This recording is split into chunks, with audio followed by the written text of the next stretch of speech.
auzi tu, dragă drăguță, mi-ai cerut ciorac cu panglicuță. Și-ai mai vrea, și-ai mai vrea, și-ai mai vrea, matale, să-ți cumpere neica și sandale.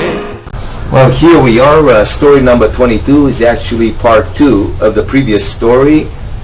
We're here the same day in Fullerton, California, May 29th. Beautiful afternoon in Fullerton, Orange County. And it's May 29th, 2013 with Rabbi ASA, who's going to continue the extraordinary real-life story of what happened in Argentina. Please, Rabbi ASA. Thank you, David. The entrance to the prison reminds me very much of my... This is 6:30 in the morning, the next day, 7:30. 7:30, Yeah. after you were allowed, like a miracle. I was given a Special paper pass, yes. that it reminded me, the entrance to the prison reminded me very much of my childhood during fascist times. In Bulgaria. In Bulgaria. I mean, it was like, from a distance you could tell from the soldiers, from the guards, that this is Not a good place. not a good place. Gave you the willies. Right. I presented my papers at the window. I was okayed. I was escorted. But you went alone. You didn't go with the father or the... Alone. No. No, father couldn't come. They waited outside. Only once a month he could come, and this was not his time to come visit his son. And I was taken through corridors, etc., to a huge hall, must have been like a dining room or something like that, and with tables and benches and all that. And they said, you wait here, it will come in a few minutes. I waited, and 2 guards brought him in. He doesn't know anything about me. He's never heard of me. Right. I told him, Fernando, in Spanish, of course, I am Rabbi ASA from, and I spoke very loud because I knew that they were recording everything. Of course. And I wanted to make sure that they hear. Yeah. I told him I'm Rabbi ASA, or Rabbi ASA from Fullerton, California, and our congregation is the one that's adopting you as an honorary member, and we are the city of Fuller. You know, I gave him all the... You gave him the presentation to make sure that everybody else hears it. Exactly. And he was astonished, he was shocked. We sat down. The guy is 100% Jewish. He's never been to any Jewish school or Hebrew school. He knows nothing about Judaism. I brought with me Old Testament in Spanish. I told him, Fernando, I brought you Biblia, you know, Bible, from gift of my congregation, which is silly, it wasn't. It was something I had bought at Buenos Aires, you know, the Old Testament in Spanish. So we spoke for about 45 minutes before the guards came and said the visit is over, etc., etc. Right. And during those 45 minutes, he opened up to me. He told me about his life. He told me that he was never really involved in anything like terrorism or anything that could be viewed as illegal. Anything of that nature.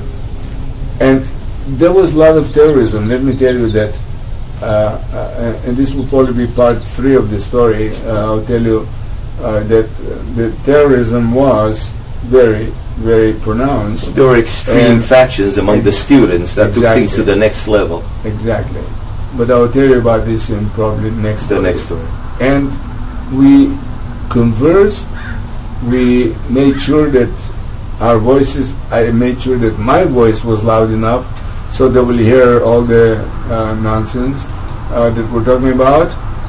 And when the time came, we parted ways, and I hugged him and I told him that we hope to see him someday in Fullerton, California, where he's honorary, whatever. I exited the prison with the same weird feeling of I'm leaving hell into paradise. You feel like one step above Auschwitz. Yeah, exactly. We got into the car. What was the name of this prison, do you remember? I think it was La Plata. La Plata. Yeah, La Plata, because it was close to the Rio de la Plata, which is the basin of the ocean That comes into the Buenos Aires Peninsula, sort of like. Anyway, we returned to. I told, of course, the father and the younger brother everything that we talked about. And we returned to the city, and frankly speaking, again, not that I'm a pessimist, but I was sort of like had mixed feelings about what can be done. However, two things happened in the next couple of days, which was extraordinary. Now, the American Air Force attaché to Argentina was living one floor. I was staying with my Elena, we're staying with our dear friends, Eliana Shasha, in a most luxurious apartment house you can imagine. I mean, not only this is the family that has the favor, Eliana Shasha. Yeah, that's the family, connecting family. Our friend, yeah. And Eliana said, you know, she was on the 11th floor. She said, on the 9th floor, just came in renting the U.S. Air Force attaché whom we had met, and he was a very nice guy, and his wife was lovely, etc., etc., etc. Now,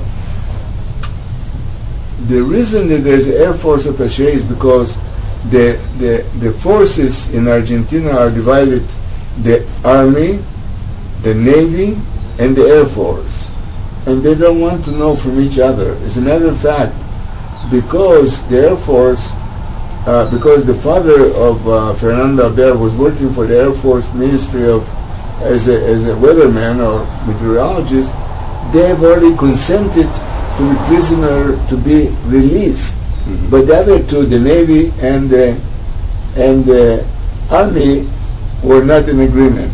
So it was. So they needed approval from all the branches. All three branches. So there was a conflict of interest between the branches. There was a political issue that created problems for the young fella. So, well, do you think I should approach him?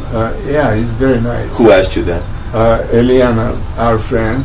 So she called up. She made an appointment.